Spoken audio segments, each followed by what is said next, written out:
tất nhiên là cái vì là các cháu đến tuổi, con trai tôi đã đi bộ đội và đã về về hết nghĩa vụ đã về. Thì thật ra là mà nói thì cái công ăn việc làm của cháu không ổn định, thành ra là cháu chuyển sang cái nghề cắt tóc. Cái nghề cắt tóc thì thu nhập của nó không được cao, nhưng cũng giúp đỡ gia đình một phần nào để phụ vào với gia đình, như là phụ thêm việc học hành cho em ốn chẳng hạn. Vậy. Ai về Ninh Vân của chúng em mà xem đồng lúa xanh tươi.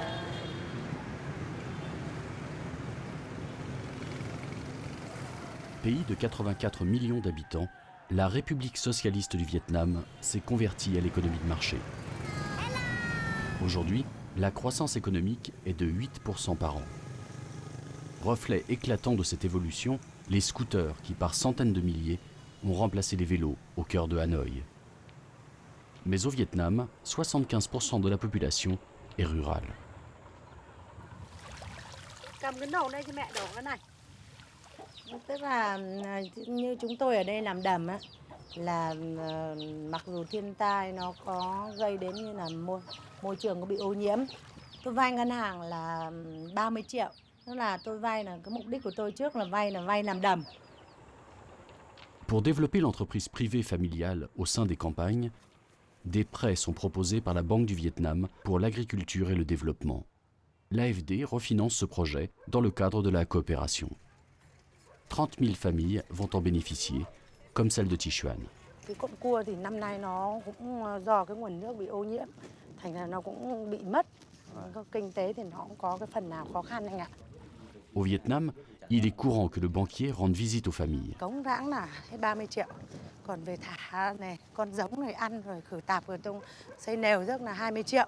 Tổng cộng là 50 triệu thì năm đầu thì được anh ạ. Nhưng mà cái năm nay thì nó cũng do cái nguồn nước rồi thiên tai nó cũng khó khăn.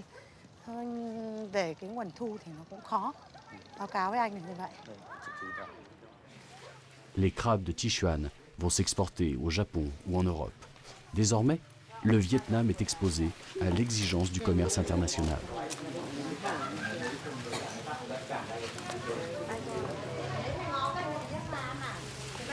Đấy. 130.000 một cân. Có vậy thế à? 130 rẻ quá, thôi giả cho chị 140. La loi du marché, une pression supplémentaire pour Tichuan. Mais les Vietnamiens ont l'esprit d'entreprise.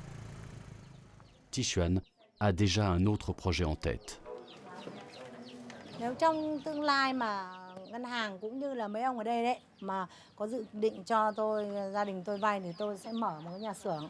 Tức là tôi mua vật liệu về, tôi xây lên hết cái số đất này và tôi mua máy, rồi mua tất cả những cái dụng cụ đấy và tôi sẽ thu hút tất cả công nhân đến làm.